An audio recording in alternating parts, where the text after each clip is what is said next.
When I was in chiropractic school, and no, I didn't finish my doctorate degree, that's a story that I talk about in my upcoming Octa Non-Verba book. But when I was there, a chiropractor named Dr. Hugo Gibson called me doctor when I asked him a question in class. Now, I had the utmost respect for this man, so I approached him afterwards to explain that I wasn't a doctor yet, and while I appreciated him calling me one, I still had a long way to go before I had earned that title. He looked at me for a moment and held my gaze before he said the following in his low South African accent: Marcus, if you wait until you walk across the stage to get your diploma before you conduct yourself like a doctor, you've wasted 6 years of practice. I will never forget those words. What he said demonstrates the power of being versus trying to be. So, what do I mean by this? It takes 6 years to become a doctor of chiropractic, which is the point that he was making with his comment. And if I was trying to be a doctor for those 6 years, I would have wasted all kinds of time until the moment that I got my diploma to actually become a doctor, to consider myself a doctor. After hearing Dr. Gibson's wisdom from that day forward, I became a doctor. Meaning, when I studied the way that a doctor would study. When I practiced the art of chiropractic adjustments, I took it very seriously and approached it with the same care and attention to detail that a doctor would. And now I want you to experience this as well. This is how you can advance 6 years in less than 6 minutes. I want you to think of the person that you'd like to become in the future. This person can have a title attached to it, or it can just be the person that you want to become in the future. And instead of just acting like that person, I want you to become them. For example, let's say that you're currently an assistant superintendent, but you want to one day become a superintendent. In that case, start conducting yourself the way a superintendent does, starting right now. What questions would a superintendent ask? What friction would they anticipate? What sort of planning and organization would they have now? How would they lead others in the field as well? And listen, even if you want to become something that doesn't have a title like doctor or superintendent, chances are the person that you want to become displays certain characteristics and attributes that you seek to emulate and develop. They'd likely achieve something monetarily like earning a specific salary, purchasing a home, paying off their debt, or even exiting their company with a multi-million-dollar buyout. The person that you want to become may have a physical goal such as running a marathon, losing a specific amount of weight, achieving a certain level of body fat, or hitting a personal record in some sort of lift or similar metric.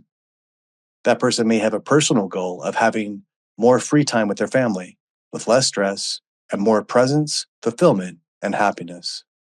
In any and all of these examples, ask yourself, what is that future version of you doing that you're not doing right now? To achieve the monetary goals means that you need a budget, as well as goals for the amount of money that you would like to save or invest. The person with the physical goal has a diet that they don't deviate from, as well as a sleep and workout schedule that sets them up to be able to achieve those big objectives. The person with the personal goals of more time and fulfillment with family has laser like focus on what's truly a priority to them and is aware of what is not. They know that if everything is a priority, that nothing is a priority. So if it's not truly a priority to them, they simply let it go so they can redouble those efforts towards what genuinely moves the needle. In other words, in all of those examples, instead of acting like that person, become that person now. Do what that person is doing now. Conduct yourself as such right now, and you will notice your entire demeanor, work ethic, and focus change immediately. If you wait until you walk across the stage to get your diploma before you conduct yourself like a doctor, Marcus, you've wasted 6 years of practice. Those words from Dr. Gibson still echo in my mind today, and now they will echo in yours as well. Conduct yourself like the person that you want to become, and you're halfway there. Your after action items for the next 30 days. Ask yourself the following question daily: am I conducting myself like the person that I claim that I want to become? What is that person that I want to become doing right now that I am not? What does their day architecture look like, diet, sleep, and workout schedule look like compared to mine? And this is a good way to be really honest. So take a good hard look at this using the two-column method. Imagine a piece of paper with a line going down the center, creating a left and a right column.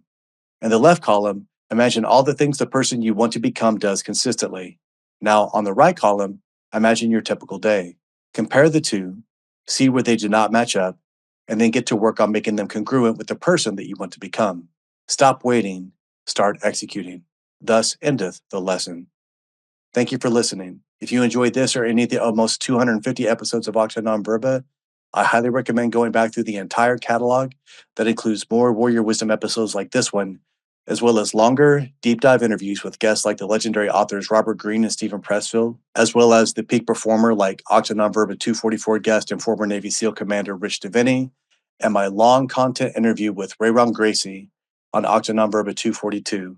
None of these are behind a paywall. There are 0 commercials, and they were all absolutely free for right now. Go check out the entire catalog. And while you're there, hit subscribe and tell us what you think about this episode in a review on iTunes, Spotify, or wherever you listen to Octa Nonverba. Also, check out our new YouTube channel, which is awesome, and watch these episodes in their entirety. By subscribing, liking, and leaving a review on any platform that you listen to or watch, you help us attract more like-minded people and spread the Octa Nonverba message to others. Sharing this lesson on social media and with your team gives you tools and tactics that can be used in any organization or company environment. If you'd like to get more exclusive content and information regarding the release date of my new Octa Nonverba book, upcoming live events, the release of the Octa Nonverba apparel catalog, and more, join the Octa Nonverba Inner Circle for free at MarcusAureliusAnderson.com, and also check out OctaNonverbapodcast.com. Until next time, live a life of actions and not words. Live a life of Octa Nonverba. Thank you for listening to this episode of Octa Nonverba. If this message resonates with you, please share it out with others on social media. Hit that subscribe button and leave a review for the show anywhere you listen to podcasts. To learn more, please go to MarcusAureliusAnderson.com and join his Octa Nonverba Inner Circle to get exclusive content, news, and information. Until next time, remember, talk is cheap. Live your life based on actions, not words.